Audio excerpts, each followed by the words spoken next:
Dr. the Honorable Dr. Keith Rowley, Prime Minister of the Republic of Trinidad and Tobago, and Mrs. Rowley, my Lord Chief Justice Ivor Archie, O.R.T.T., and Mrs. Rodriguez Archie, Acting Speaker of the House of Representatives, Mr. Esmond Ford and Mrs. Ford, Her Excellency, Mrs. Rima Kimona, members of Cabinet, members of the Diplomatic Corps, members of the Senate, members of the House of Representatives, the Chief Fire Officer, Mr. Roosevelt Bruce, heads of the Division of the Protective Services, specially invited guests, officers and members of the Senior Officers Mess, members of the media. I am in the presence of a special group of individuals. And I'm not talking about those persons who marched well today, who in fact drive past today.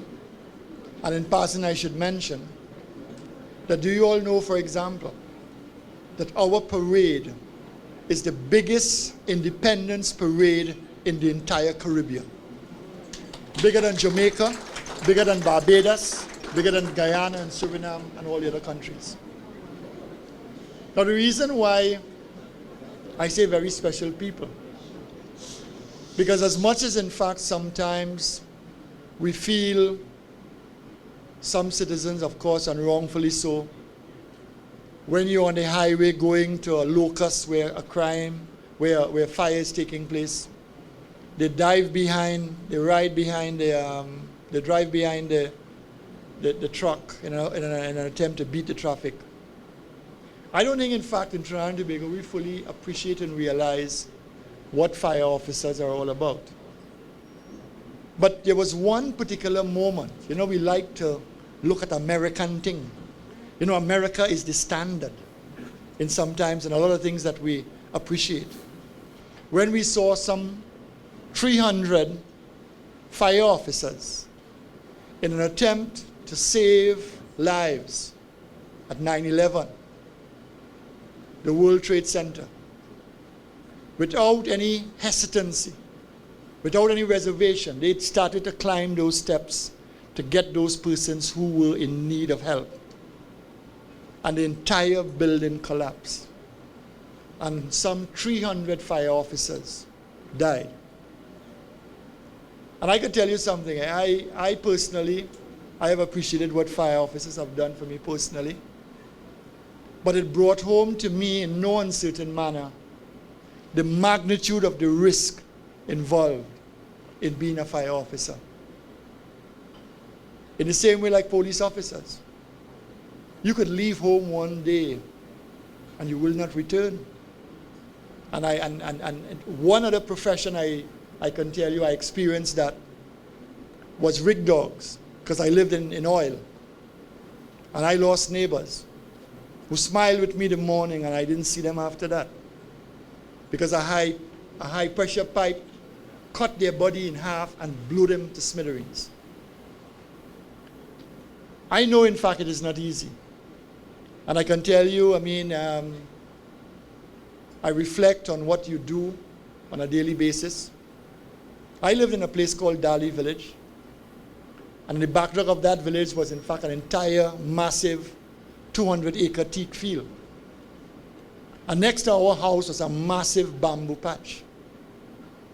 And on many occasions, our two-bedroom house was almost burnt down and would have been burned down were it not for fire officers from BP and TPD in those days, and of course the fire officers from Santa Flora, from Superior, that came to stop those fires. So I can tell you personally, I am not patronizing you all when I tell you all, I have experienced the power of your intervention. The power of your intervention. Because the thing with bamboo, as you all will know, the fire flies. I don't know if in fact persons in an urban community can appreciate what I'm talking about. When a bamboo patch is on fire, the fire flies. the cinders come on roofs and your fire and it starts to burn. So I want to say thanks on behalf of the nation. But I want you all to engage in some proactivity here based on what I have experienced personally. I'm giving you an example of what took place in the criminal law because people didn't know different. I prosecuted a woman for killing 3 persons.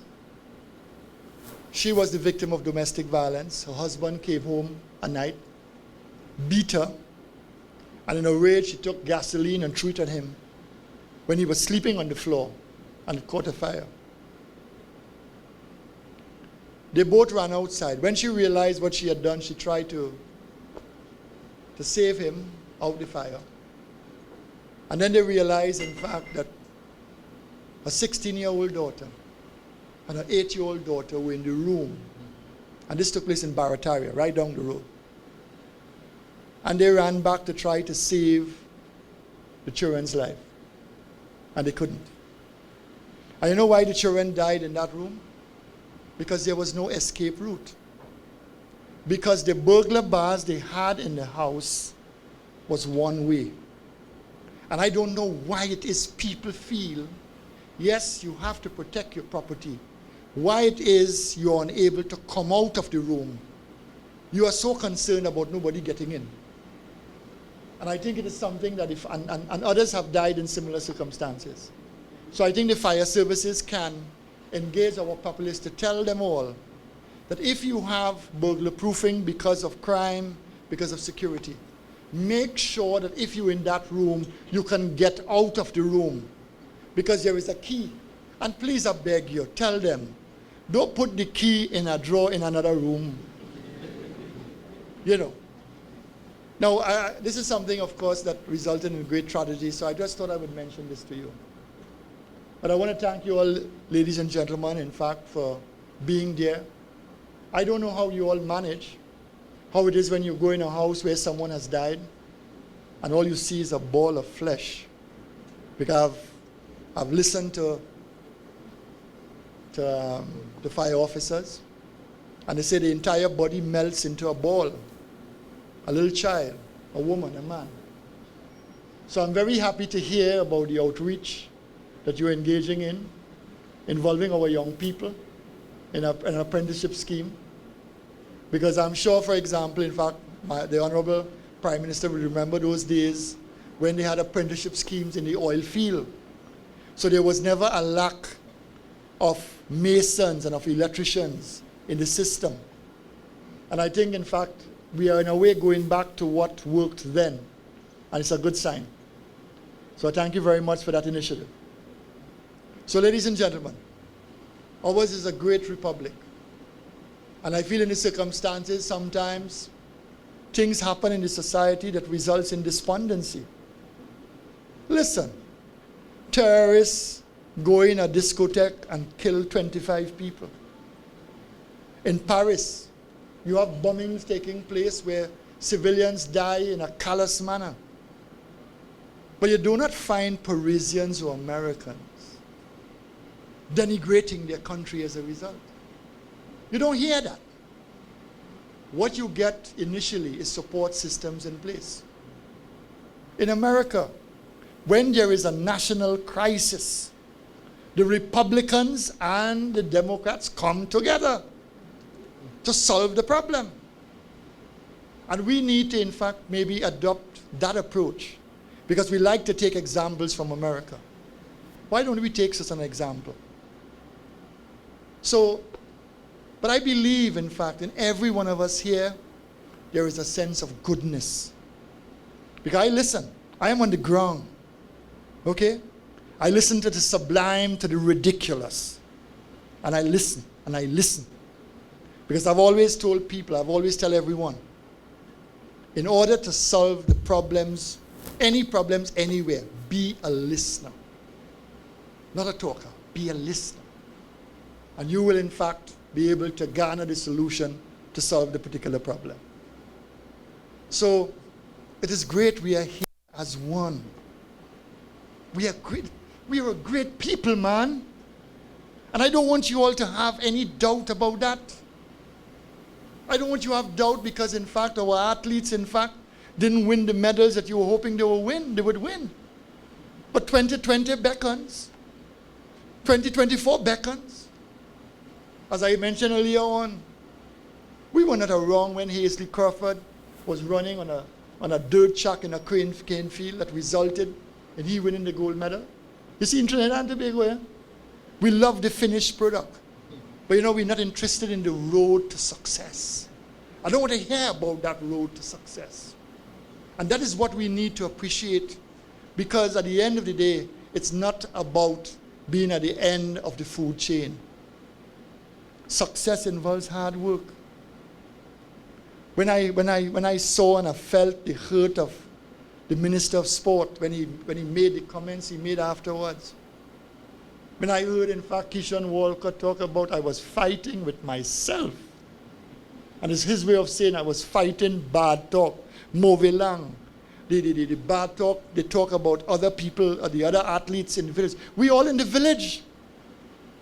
Even the rest of Trinidad don't realize that you come down to breakfast, you come down to dinner, you come down to lunch, and you see an athlete who didn't make it depressed. You read what is being said in social media. And he now thinking, boy, I have to do something because it's going to happen to me. Why do we put our people under such great pressure? When in fact what we ought to do is support them. Yes, you didn't make it, but try and try and try again, and you will. We need, in fact, to read the Riot Act to armchair critics who never ran a race in their entire life. You understand? To those, in fact, so-called cognoscenti. And that is why I'm making a clarion call, as I made earlier on. I hope all of you all go down to the stadium on Friday to support our team against Guatemala. Because I don't want no point, I want to win the match.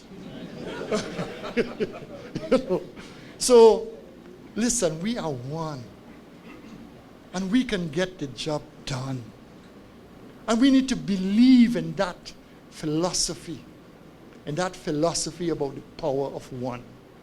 So I want to, in fact, thank you very much again for inviting us. I mean, all the dignitaries. I want to apologize on behalf of all of us because, we came at this hour because they have changed the whole thing around where the toast to the nation is now at 10 o'clock as opposed to it being at 12. So that is why we are here. Because, everybody say, boy, the Prime Minister reached late, the Chief Justice reached late, the President reached late. No, we are reached late, we early. We had. All right? So, all the best, and I would like to, toast to the health, and most of all to the safety of all you fire officers, that God protect you all when in fact you engage in intervention to save lives. Because that's what you do. You save lives and you save property. And more importantly, you know what you do? You know what you really save? You save dreams. Because when a man loses his house, he has lost a dream. So I want to thank you all very much. And I want us to raise our toast to this great republic of ours, a nation we should be proud of, a nation that in fact has made its mark internationally, regionally, and of course will continue to do so. To the republic, to the great republic of Trinidad and Tobago. Thank you.